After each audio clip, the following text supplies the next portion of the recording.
Bismillahirrahmanirrahim. Assalamu alaykum. Hürmetli televizyon görgüçler. Öçmez izler programımızın 3. saniylik görüşünlerini kızgın karşılarımız. Ben Abdullah Yalğın. Kadirli görmelerimiz hemen malum boğandak biz her ayda bir kıtım devamlaştığım bu programımızdan 3. saniyda huzuruna turuptuk. Tünügün biz ilanımızı bir kanç gündüm yani ilanımızda bir vatkandak.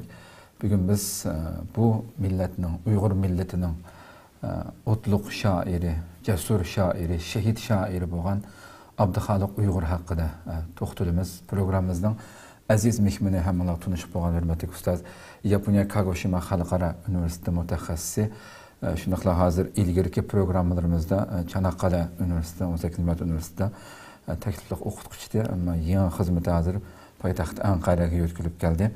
Ankara İçtimai Bilimler Üniversitesi Yapon Dili ve Edebiyatı Fakültesinde hazır okutkuçuluk kılıvatıdı. Kıymetli vaktini çıkarıp Allah'ın bu programı için kadem teşrif kılıp geldiğiniz için köp rahmet ediniz. Sizlerle köp rahmet. Allah razı olsun.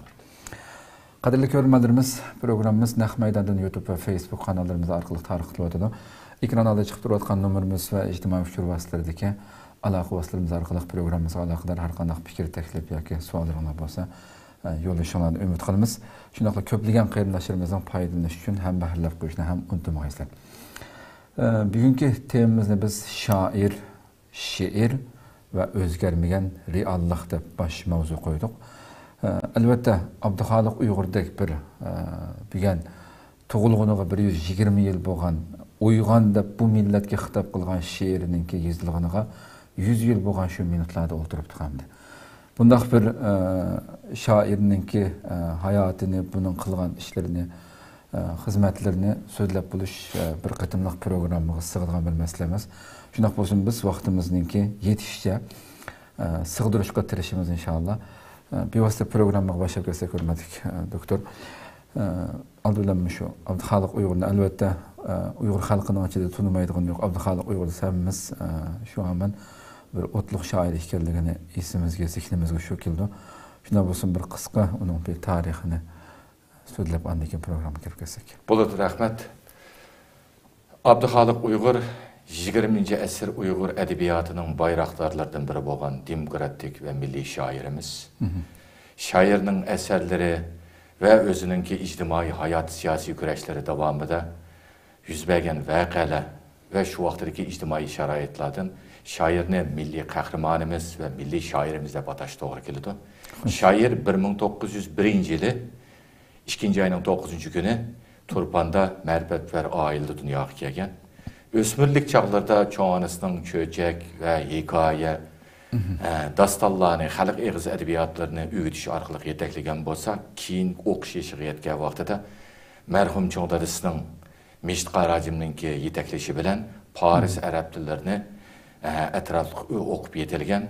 Keyinki vaqtlarda Turpan'da yetilgen ölümalarımızdan aynı vaqtlarda Qashqar Xalq Madrasasida o'qigan ve keyin Buxarada ilim tahsil qilgan büyük ölümalardan Hamdullah Damullamning qo'lida, yani madrasada ilim tahsil qilgan. Bu ilim tahsil qilish jarayonida matematik, coğrafiya, astronomiya, fənni ve dinni ilimlerini etraflı öğrengenlik için Hamdullah Damullamninki Abdühalik Uygur'a bo'lgan qiziqishi ve Abdühalik Uygur'ni yetekleşi fevkalade şarait astida onunla fevkalade yani ma'rif sistemisi boyunca onunla yetekleş ilip beriş arkalık Abdühalik Uygur'ninki cengivar bir şair bulup yitirişte Hamdullah Damullam ve Abdühalik Uygur'ninki ailesi naytı zor tökbilerini koşkan.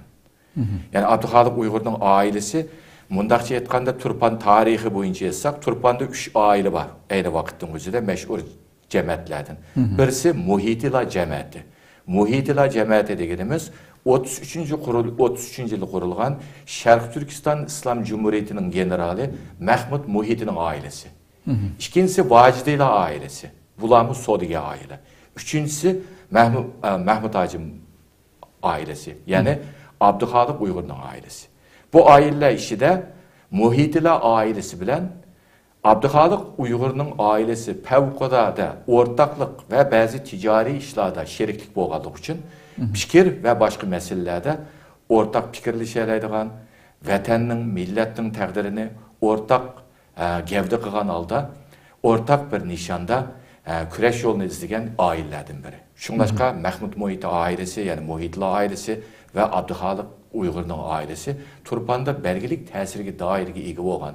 Turpanda ya'ni yangilik yaratgan, jadidizm harakatlarini ilib borgan oilalardan biri hisoblanganligi uchun bu oilalar yani Turpan xalqining ma'rif madaniyat jihati gullanishida favqulodda rol o'ynagan mashhur ikki oila hisoblanadi.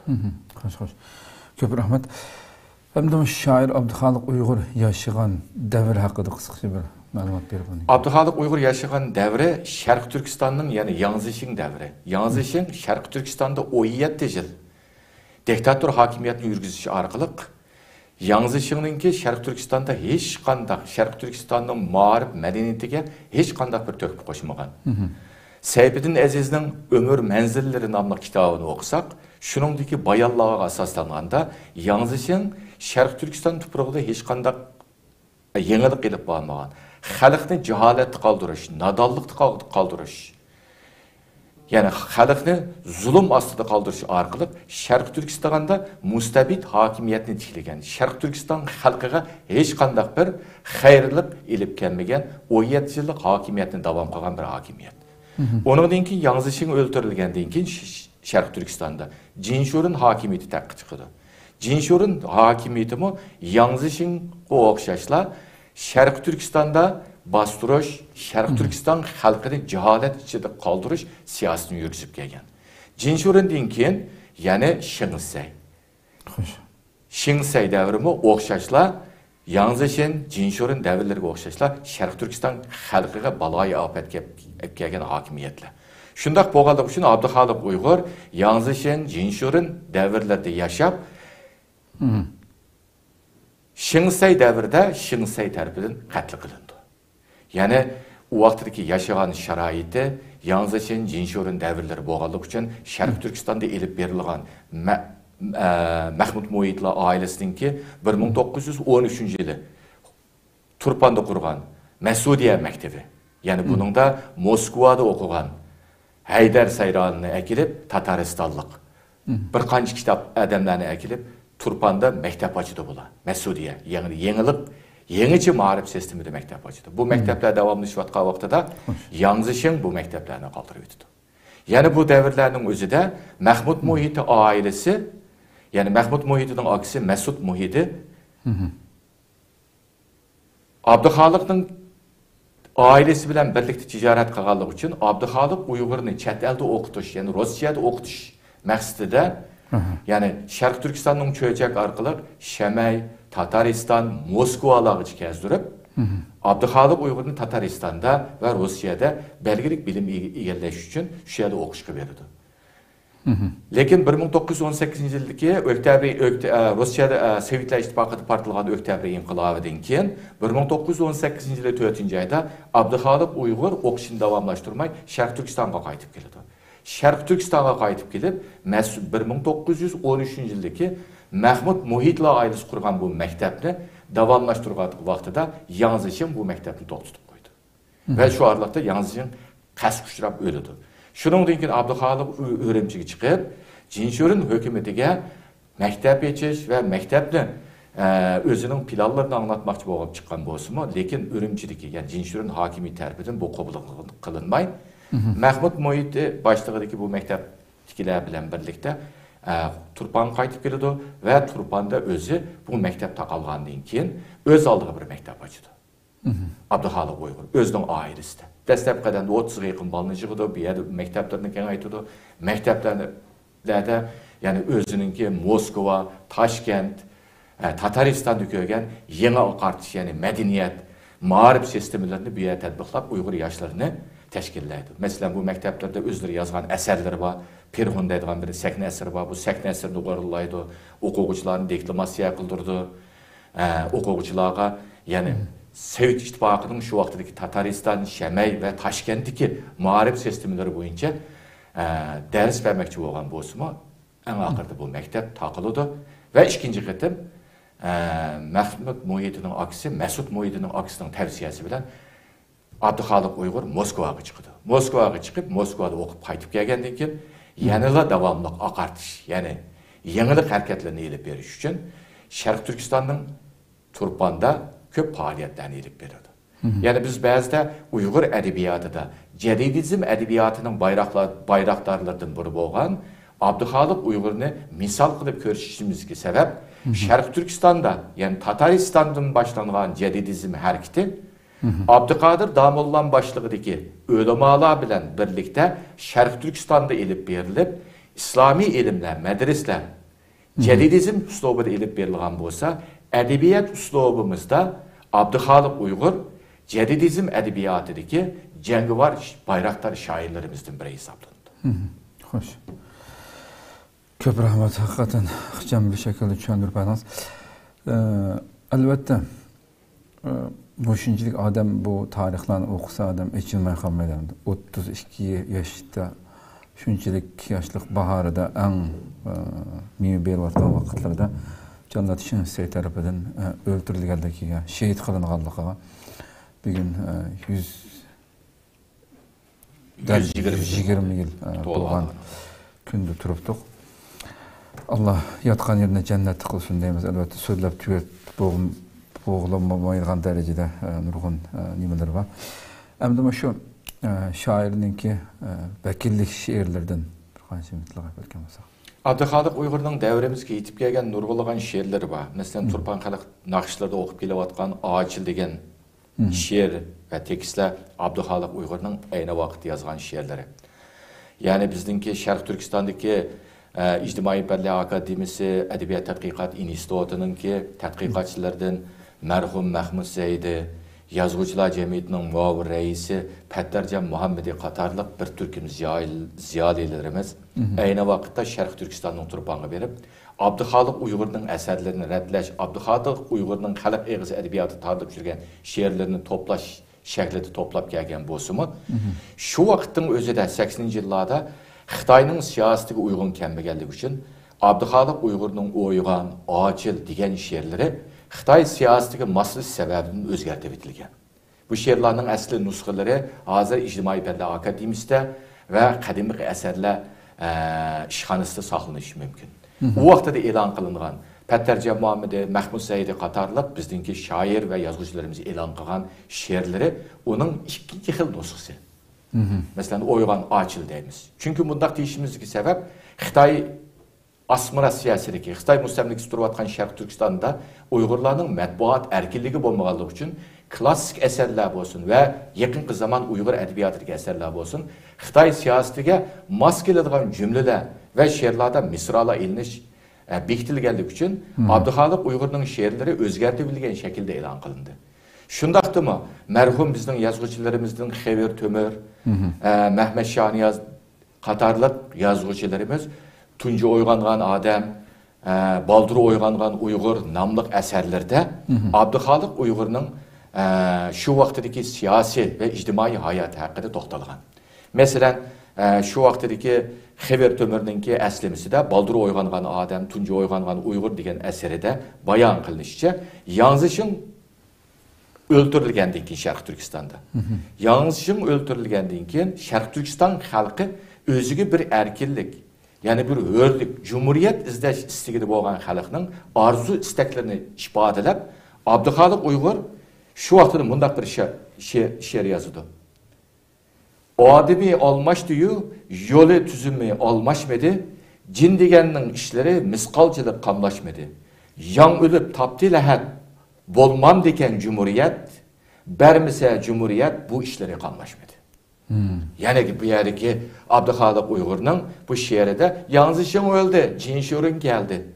Yani hakimiyetin rengi almıştı, mahiyeti özgermedi. Hoş. Yani Uygur'u cumhuriyet beğenmişsen bu yerdeki işin tügümeydi. Bu yerdeki mesele el olmaydı degen halkın arzu armallarını bu misraları arkalık işbahatlagan. Abdüxalıq Uygur'du. Yani Abdüxalıq Uygur'un bu kıldaki şiirleri ait köp uçuraydı. Mesela şu vaxtdaki Abdüxalıq Uygur'unki, Uygurlarınki umumi ruhi haletini işbahatlagan vaxtları.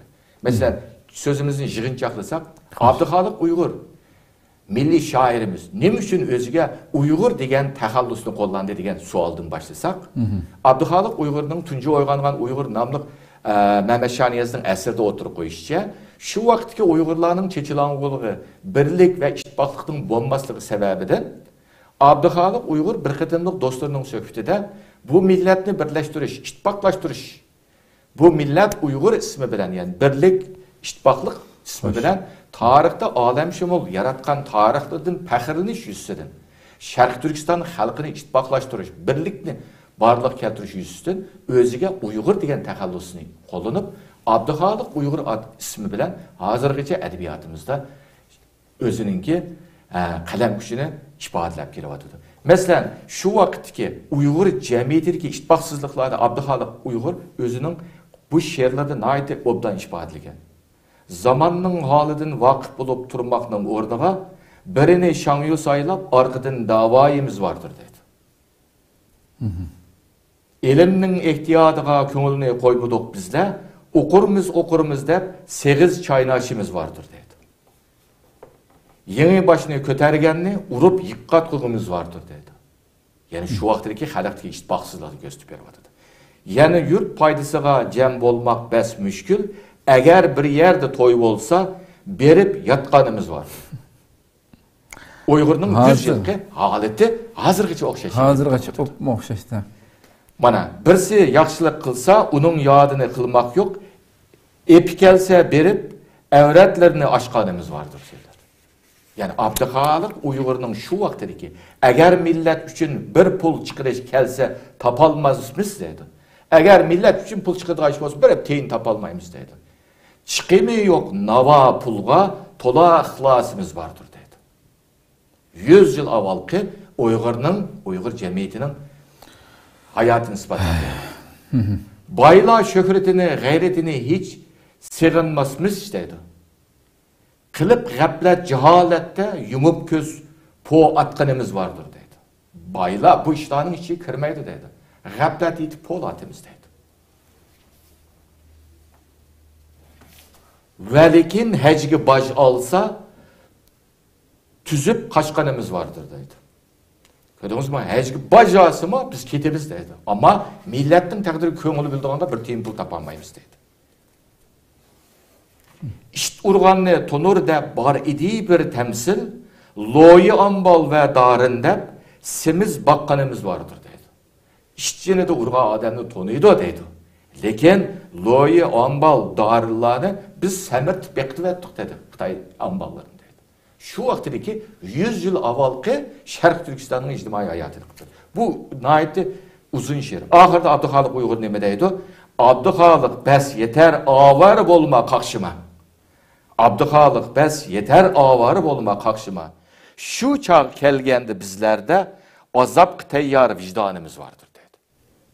Abdüxalıq Uygur bizden vicdanımız teyyar dedi. Bu burcunu ada kıldı. Yani Şinsey'nin kalı kesişi bilen şehitlik mertebesi erişti. Abdüxalıq Uygur'un bu şiiri şu vaxtdaki Uygur ictimai haletini, Uygur'un ruhi haletini ispatlap bergen. Yani bu şu vaxtdaki Uygur cemiyetinin umumi haleti. Abdüxalıq Uygur 100 yıl aval yazgan, oygan degen şiir. Vingirlerde Pitofi'nin şiiri var. Pitofi'nin şiiri Vingir halkının milli şairi. Hayat men üçün hemmedin kımmet, hayattımı kımmet muhabbet. Lekin keçimen her işkiristin azatlık, örlük üçüllü fakat. Bu Vingir halkının milli iradesi. Şair bunu özünün kalemi arkalık ifade edildi. Abdüxalıq Uygur 100 yıl ilgiri kandak ifade edildi. Oygan dedi. Oygan dedi. Pitofi Vingir halkıda azatlık, erkinlik için hemmerin keçivi tutu dedi. Abdüxalıq Uygur dem davatıda 100 yıl aval oygan davatıda. Sen oyganmadın milletim dedi. Oygan. Ey Bekir Uygur. Hey Bekir Uygun, o Uygur oygan uykun yeter. Emdi senden kesse can keter. Emdi sende mal yok can keter dedi. 100 yıl avalki şairinin Şərq Türkistan halkı kılıvatkan kitabı. Türk Cumhuriyeti'nin ayetliği, Cumhuriyet kurganlığının 98 yıllığı oldu. Türkiye'nin milli şairi Mehmet Akif Ersoy devlet marşindeydi. Kozgal dedi. Korkma. Kozgal, korkma dedi. Okşumagan devirlerdeki milletlerinin şairi halkıga okşumagan usluptu dedi. Türkler ozgulup oğan, kozgal, korkma dedi. Korkma sen düşmanlardan dedi. Şarkı Türkistan halkı oyganmagan, Abdühalik Uygur oygan da vatıdı. Pitofi biz hemmeden vazgeçip de vatıdı. Yani bir milletin şair bir milletin ruhi olur. Şair demek neme? Rus şairi Yeseni'nin sözü boyunca etken vaxtıda Yeseni şairlar şundaq baha berdi. Şair olmak dedi. Şair olmak bu çağlık gap. Şerin canını örtümek fakat nazuk tenenge urup bıçakını başkalarına vermektir lezzetteydi. Şair milletin derdige özünün vücuduğu bıçak vurup milletke lezzet berip atıdı deydi. Abdühalik Uygur 100 yıl avval bu şerini koygan dedi. Xitay Kompartiya internasyalizmçiler neme deydi? Kozgal deydi. Kozgal kul buluşta halimağallah deydi. Xalqara internasiyalarının devlet marşı bu. Xitay Kompartiyasının gidişi deydi. Oxşamagan devirlerde her milletin milli şairi öz xalqiga oxşamagan usulda kitap qilib kelayotgan. Abdühalik Uygur 100 yıl avval Uygur cemiyetinin simasını sizip berdi. Yukarı şiirler arkalı. Oygan namlıq şiiri bilen Uygur halkını oygutuşuktur işte. Emdi sende can keter dedi. Emdi senin de ciningden başka hiç mi yok dedi. 100 yıl avalki Uygur'un ictimai siyasi hayatı mana hazır 5'imiz kilovatıdı. Ahlimizge kelmegen balayı apetle hazırki vakti Şarkı Türkistan halkından 5 kilovatıdı. Yani bu şairini biz milli şairimiz, demokratçı şair, Cedidizm edebiyatının bayraktarı deyişimizki sebep yukarıki şiirleri şairinin ne kadar mütefekkür, ne kadar milletin kelgisi göreleydi kalıbını bilimiz. Şairinin Uygur halkıga oygan degen şiirini yazıski sebebi ne? Xitayının tarihini en mükemmel öğrengen adam.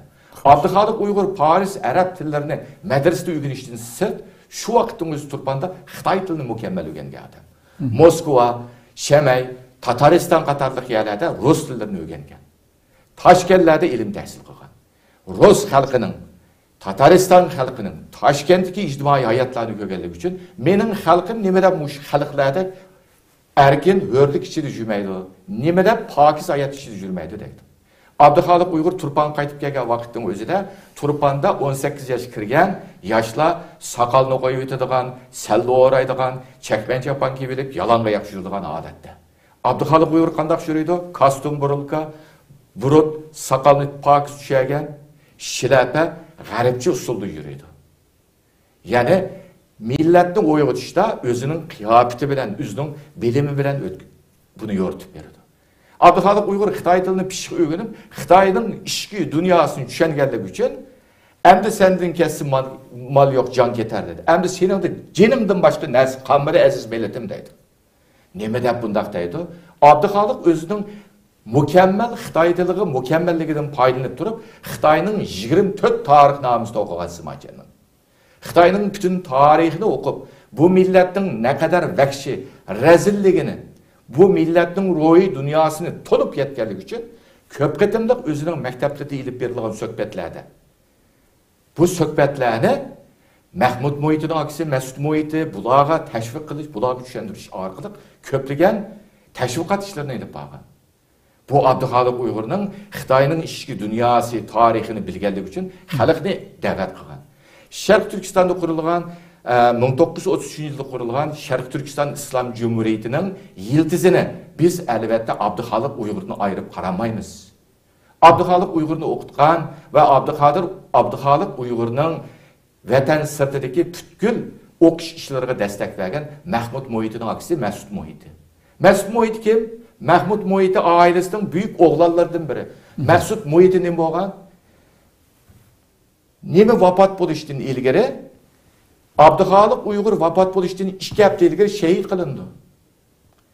Mesut Muhit'i Şarkı Türkistan İslam Cumhuriyeti'nin başkanı, Cumhurbaşkanı olgan yani Gojniyaz Hacim'den savaklışı. İkisi bir medresede okugan.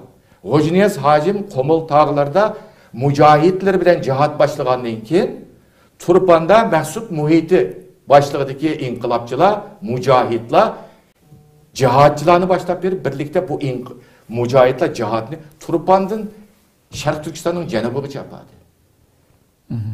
Yani bu ceryanları ki, bu inkılaplarının, bu cihatlarının ilip verilişteki asası kurulmuştu kim düzgen? Şu vakttir.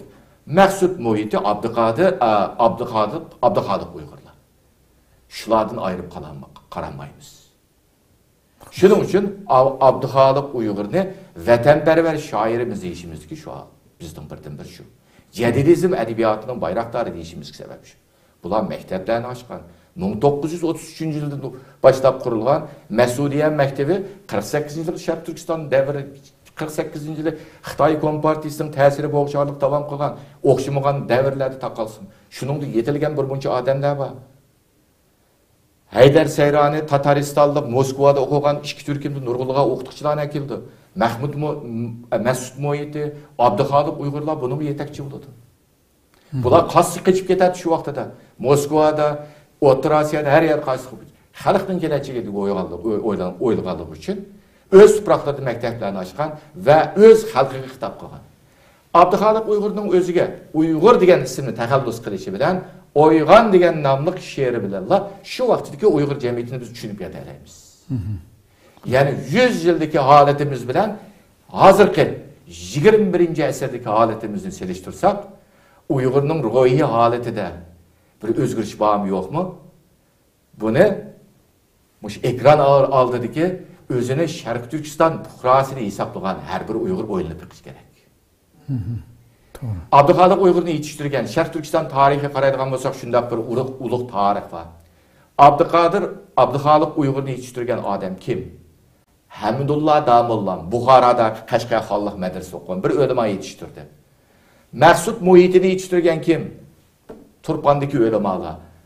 Mahmud Muhitini yetiştirgen kim? Turpandaki ulamalar. Şu yerdeki medresede okup çıkan adamlar. Abdülkadir Damullah, Cədidizm hareketinin bayraktarı, Şərq Türkistan tarixideki. Sabit Damullah ve yakın zaman tarihimizde qaraydigan bolsa, yakın zaman tarihimizde Allah'ın rahmetiga erişken Abdülhakim Xan Məxsum Acim qağılıqdı. Bularning qo'lidan Şərq Türkistanning mustaqilligi ichki cumhuriyetimiz Elxan Törüm shundaq o'lima odamlar. İkinci cumhuriyetimizden ta bugünkü bo'lgan davrimizda Xitoy Kompartiyasi, Yanzishin, Jinshurun davrlarida shundaq besimliq sharoitlarda Şərq Türkistan o'limalari shundaq mujohidlarni, shundaq jangovar shoirlarni yetishtirgan. Endi tepimizni yig'ib kelsak, Abdüxalıq Uyğurlar şundaq ölümalarının kolda yetilip çıkıp diken. Hazır erkin dünyaya çıkıp biz nefes ilavatqılı Şərq Türkistanlıqlar 70 yıldan açtı dep oylaydı. 70 yıl yakı Şərq Türkistan ölümalarının kolunda şundaq bir mücahitlerimiz, şundaq bir şairlerimiz yetişip çıktı mı degenini her bir ölüma oylanıp görüş gerek. Yani Şərq Türkistan tarihindeki içki cumhuriyetimiz olsun. Ve yakınki zamanda ilip verilgen mücahitler hareketi olsun, Barni inqilabı olsun ve başka Şərq Türkistan müstakilli bir şey ilip bağlan cihat hareketleri olsun. Bunların bütünlüğü hemisi ölümalarının yetekleştiğini boğan. Şərq Türkistan'da yetelgen ziyalilarıma en aval hemisi medrese okugan. Abdürim Ötkür, Turgun Almaz, hatta Abdüxalıq Uyğur'un hayatı hakkında sözleşip atımız. Abdüxalıq Uyğur'un bu yıl tuğulğanlığı 120 yılı oldu, şehrinin yazılğanlığı 100 yılı oldu. Yani Bukhara xalq medreselerde okugan bir ölemanın kolda yetilgen bir Cədidizm hareketinin yani edebiyatının bayraktarı. Biz 100 yıl avvalki Abdüxalıq Uyğur'un Oyğan namlıq şiiri ve hazırki haletimizde seliştirsek Uyğur'un keleceği ve ötmüşü roşen aldı köz aldığımızı gevrildi degen gep. Qani hoş. Ya hakikaten açık özgelmeyen reallik. Doktorum şu şairin bu şiirlerinin ki neyim için hazır mı küçünü yok atmayı. Yani bu millet ya bu hakikaten deyiş sözleş açık olsun mu amdı insanlar için bir kılkıldı amdı. Sizce nimde qarayırsam da? Yani Şərq Türkistan halkı şundaq bir akıllı halk.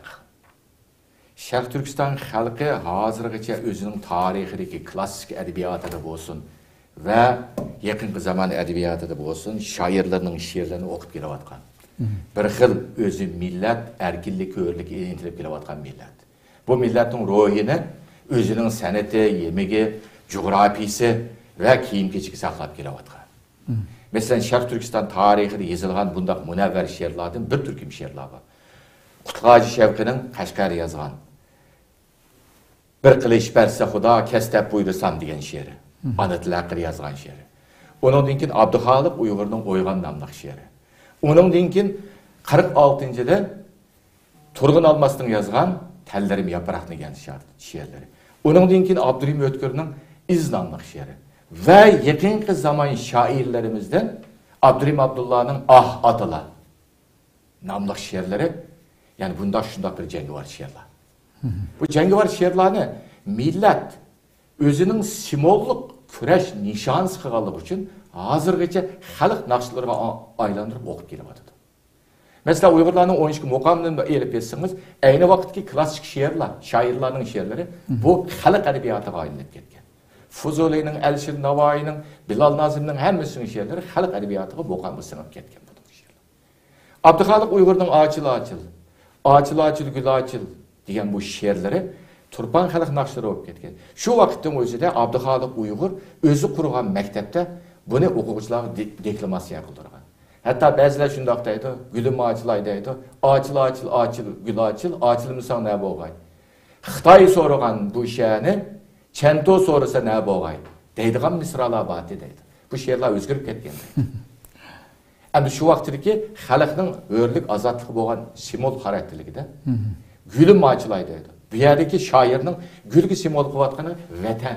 Xo'sh. Yani o'xshamagan Turg'un Almasmi masalan yarg'i beg'ishlab turib vatan sevgisini ifodalagan. Abduxoliq Uyg'urmi gulim ochilay deydi. Yani gulni vatanga o'xshatib simvol xarakterlik bu yerda klassik edebiyat uslubi bo'yicha o'zining ichki dunyosini va xalqning orzusini ifodalab o'tgan.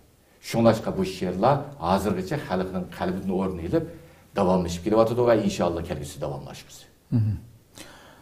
Ko'p rahmat. Shu bir tarafdan bu shaklda analiz qildingiz hamda ikkinchi bir tarafdan shu xalq sizcha 100 yilning keyindan O'yg'on degan she'rni tutsak masalan, shu davrda marhum shoirimiz xalqdan yo'qolishi kerak bo'lgan xalqdagi illatlar, barliq she'rlar. Mushunda bo'lmasa xalq mushuni tashlanglar deb nido qildi-da endi bu xalqqa. Bugungi 100 yildan keyin shu she'rlardagi so'zlangan, so'kilgan illatlarning hammasi hali ham xuddi mushtabirimizga tunugun shoir o'ltirib uyda yozgandek, bu millatning hozirgi millatimizning ahvolini ko'rib turib yozayotgandek udul tushadigan nurg'un narsalar bor. Shunday. Xalq Abduxoliq Uyg'urning bu nidolariga qanchalik quloq soladi, hech sanmadimi bugungi bu ochiqlayotganligimizda? Bir tarafdan yuqorida siz dedingiz ijobiy taraflarini. Bu tarafdan qarasak qanaqanamiz? Manda bir millat o'zidagi razilliklarning ko'pligidan mag'lubiyat va tarix betidan o'chib ketmaydi. Bir millat o'zidagi razilliklarga ko'z yumuvchilarning sukut qilish va ko'pligidan yo'qolib ketadi. 100 yillik hayotimizga bizning sukut qiluvchilar ko'p bo'ldi. Hozir holatimiz shunday. Xo'sh. Sukut qiluvchilarning ko'pligidan razilliklarga, shu o'tmishimizga sukut qiluvchilarning ko'pligidan hozirgi holatimiz o'zgarmadi. 100 yillik O'yg'on nomli she'r yozilgan vaqt bilan hozirgi sharoitimiz o'xshash. Chunki asrlarcha qul bo'lib ketgan millatning ro'yiti, jinsiyati buzilib ketadi. Buni asliga keltirmak, buni urg'atmak, buni yangicha bir ruh va zehniyat bermak uchun nihoyat ko'p kuch ketadi. Bununla nihoyat bir kuchlik bir energiya va kuchlik bir moddiy va ma'naviy asosimiz bo'lgan vaqtida xalqning bu zehniyatini o'zgartiramiz. Uzun yil qul bo'lib ketgan millatlarning mustaqil fikr qilishi, o'zining kelajaligini ko'ra olishi, umid orzulari asosini o'chgan bo'ladi. Uzun yil osmonasiya bo'lib ketgan millatlarning psixologiyasi shakllangan narsa nima? Kelgusi nishon degan bo'lmaydi. Kelgusi nishon degan nima? Atdigandan kechni qilish. Ben sizni aldab sizning yanchiqingizga pulni yeb olsam, men siz meninkini yeb olsangiz, mushu hayot degan mushu bo'ladi. Iqtisodiy va ma'naviy moddiy jihatdan hayotiy garantiya bo'lmagan millatlar kelgusini ko'rolmaydi. Shundoq bo'lganligi uchun ba'zi tarixchilar ojizlarning dumbisiga kuchliklar ularning tarixini yozadi deydi. Shundoq bo'lganligi uchun Xitoylar bizning tariximizni yozyapti, bizning ojizligimizni. Shuningga bizni yo'qotishga etnik qirib tashlashga tirishyapti. Uzun müddet assimilasiya ve izilish holatida, qulluq holatida yashagan millatlarning zehniyatini urg'utish uchun nihoyat kuch ketadi buni moddiy va ma'naviy jihatdan.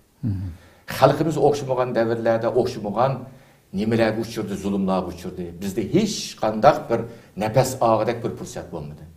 Chunki bizni ishg'ol qiluvchi Xitoy millati naytı bir rezil millat. Ular İngilizlar, Fransuzlardan farqlanadi.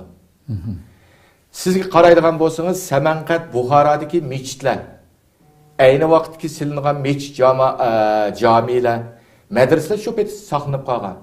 Ruslar u yerga nima deb xat yozib qo'ygan? Din apiyon. Din insonni zaharlaydi deb Marksning so'zini yozib qo'ygan. Mechitlarning ishini taqib etgan, namoz o'qishlarni cheklagan, ammo mechitlarni chaqmagan. Bu Ruslarning bir millatning madaniyatiga, asar atiqasiga, imoratlarga bo'lgan hurmati. Bu o millatning naqadar bir kulturlik millat ekanligini ko'rsatadi. Yaqinda biz Bosniyaga berib keldik. Bosniyada shundoq bir darvishning ibodatxonasiga to'psiga yozib qo'yibdi, ayni vaqt hozir o'chirilib ketdi xat. Din apiyon deb. Yani Yugoslaviya komünizm, kompartiya davrida.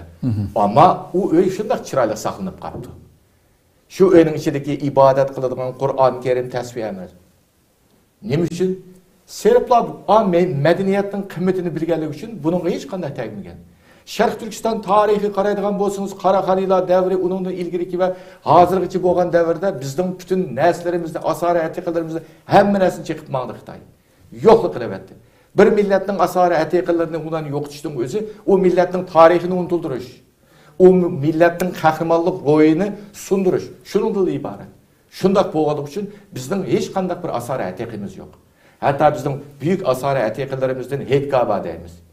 Hetkami Qashqariya davlati qurilgan vaqtida Yoqubbek Qo'qondan kelgan vaqtida Farg'onadagi mechitlarga o'qishib, qadimgi Hetkani o'zgartirib shu shaklda solgan. Undan boshqa bizda nima qoldi?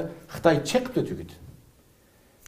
Bizning tuprog'imizni ishg'ol qiluvchi millat İngiliz, Fransuz bo'lmaganligi uchun u bizning butun tuprog'imizni ishg'oliyat ostiga ilish, butkul asari atiqimizni yo'qotish, butkul madaniyatimizni yo'qotish, tilimizni, dinimizni o'zgartirishga bu shukr qilmasdan hozirgi vaqtda bu millatni tarix betirini o'chirib tashlash, Uyg'ur degani yo'qotish degan kritik bir nuqtaga keldi. Shuning uchun bizning xalqimizning Yanzishing zamanisidan Jinshorin, Shingsay, uningdan keyin Gomindan, Kompartiya bo'lsin hozirgacha bir nafas og'adak bir holimiz qolmadi. Maddi asası bo'lmagan bir millatning o'zining ma'naviyati haqida o'ylanish haqqi bo'lmaydi faqat. Chunki maddi asosimiz yo'q bizning. Maddi asosimizni tiklab Sharq Turkistonda Mahmud Muhitlar, Masud Muhitlar Turpanda maktablarni qurdi, hatta ular nimalarni qurdi, paxta shirkatlarini, paxta zavodlarini qurdi. Shularni hammasini Yanzishing bostirib etdi. Keyin Abduxoliq Uyg'ur basma zavodi qurib, matbuotchilikni taraqqiy qildirib deb cho'chak orqali akirgan basma zavodining asboblarini Yanzishing cho'chak to'qib qo'yib kirgizmadi shu narsalarni. Tarixda bayon qilinishicha. Sharq Turkiston xalqining moddiy va ma'naviy jihatdan emas, ma'rif va madaniyat jihatdan erkinligi va buni rivojlantirish fursati bo'lmaganligi uchun Sharq Turkiston xalqi hozirgi asorat va jaholat ostida qolib qoldi. Shuning uchun xalqimiz Fransuz, İngiliz, Hindistonliklarni İngilizlar besib oldi, berib chiqatdi. Fransuzlar Afrikadagi nurg'un davlatlarni besib oldi, chiqatdi. Ruslar O'rta Osiyodan chiqib ketdi. Ammo Xitoy Sharq Turkiston tuprog'ini ishg'ol qilishdan boshqa Sharq Turkiston xalqini, Uyg'ur degan millatni tarix betidan, tuproqdan yo'qotish uchun tirishyapti. Shunlashqa biz dushmanimizni tanishimiz kerak. Nima uchun Abduxoliq Uyg'ur 24 tarix nomini o'qib, buni o'zining maktabidagi va suhbatdosh do'stlariga deydi, Xitoyning mohiyatini tushunmaydi. Xo'sh. Ya'ni bu tuproqdagi ishg'oliyatchining mohiyatini tushunmaydi. She'rda nima deydi? Ademiy almashdi-yu, tuzumi almashmadi deydi. Yanzishing ketdi, Jinshorin keldi. Jinshorindan keyin Shingsay keldi. Odam almash tuzumi o'zgarmadi. Hozirgi vaqtda shunda Gomindan ketdi, Gumchandan keldi. Xitoy bu millatining rangi o'zgaradigan siyosatda mohiyati o'zgarmaydigan millat. Yani Abduxoliq Uyg'urning shu davrdan hozirgacha bo'lgan oraliqdagi biz umumiy ro'yi holatimizni qilsak, bizning moddiy jihatdan bir yo'limiz bo'lmadi.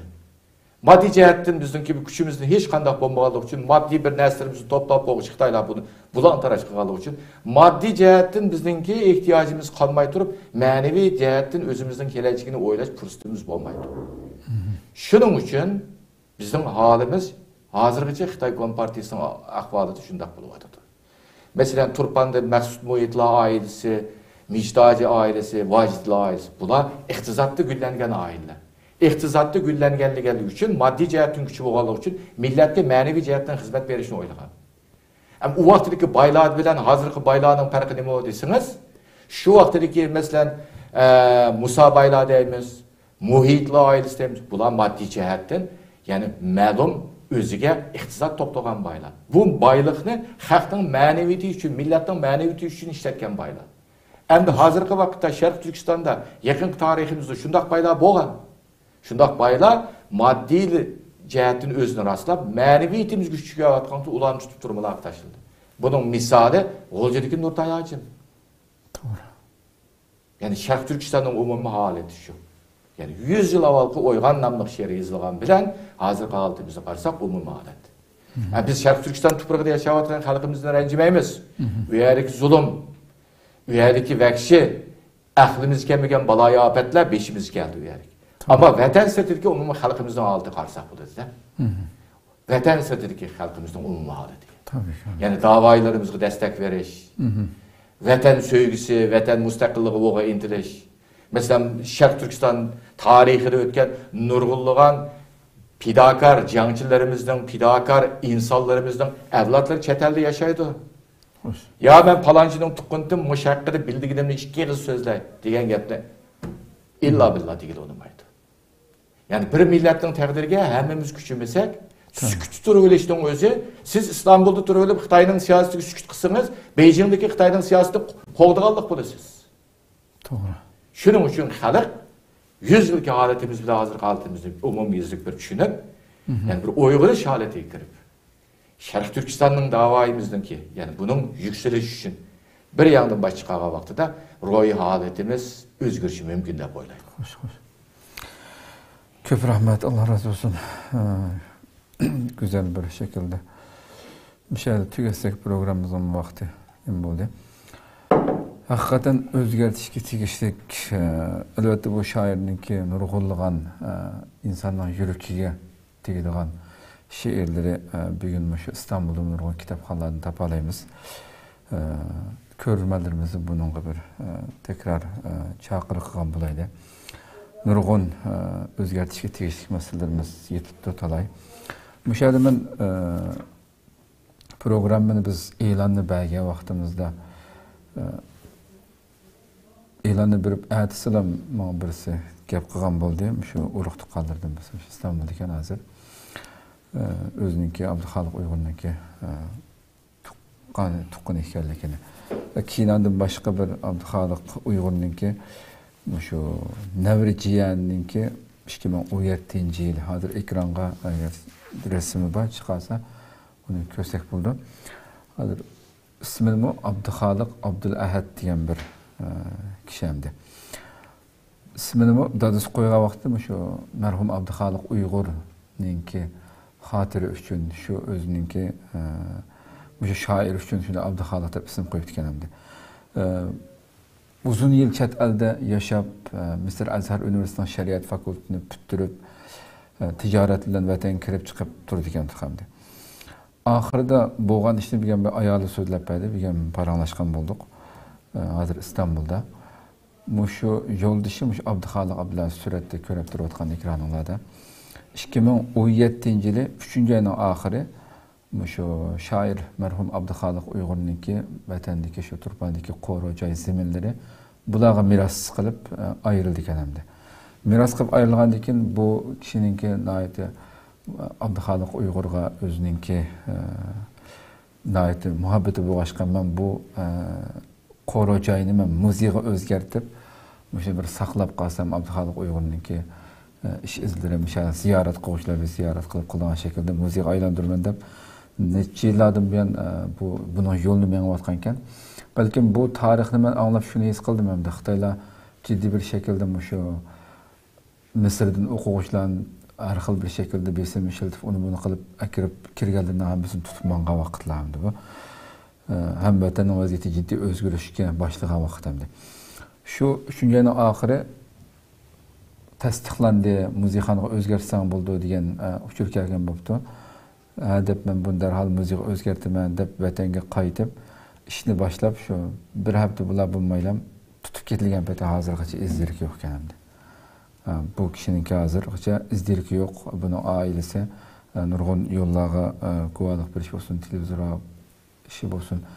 Kolumuzun kelişçe bunun yolunu menvatımız edi. Xitay hem de muşu derecede bu yılla esir ötüp ketken bolsun. Bunun uruqtuq kaldırdığımı bir şekilde qıltaq düşürüp chet elden akirip bunu hazırgacha ne türmüdümü lagırdımı bunun izdirik yoqluğunu bildigen boldu. Bu bir malumat şekilde tilga ep qo'ya dedim.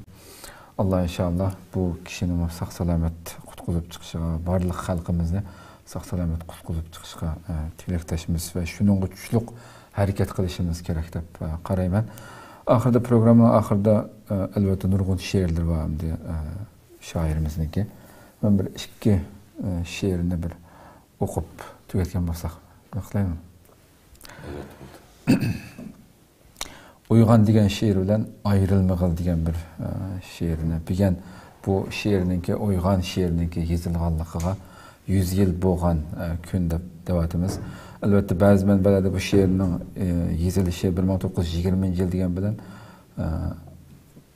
asaslıqla ispatlanğan nemesi utanım dedim 21 yılı hikayelekeni bekirek güçlük dep qaraldıken uygan diyen şiirle ayrılmağılını bir deklamasiya qıp össem.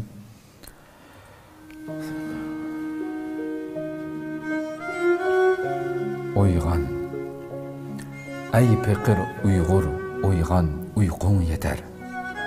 Sende mal yok emdi kesse can gider. Bu ölümden özünü kutquzmasan ah senin halın kader, halın kader.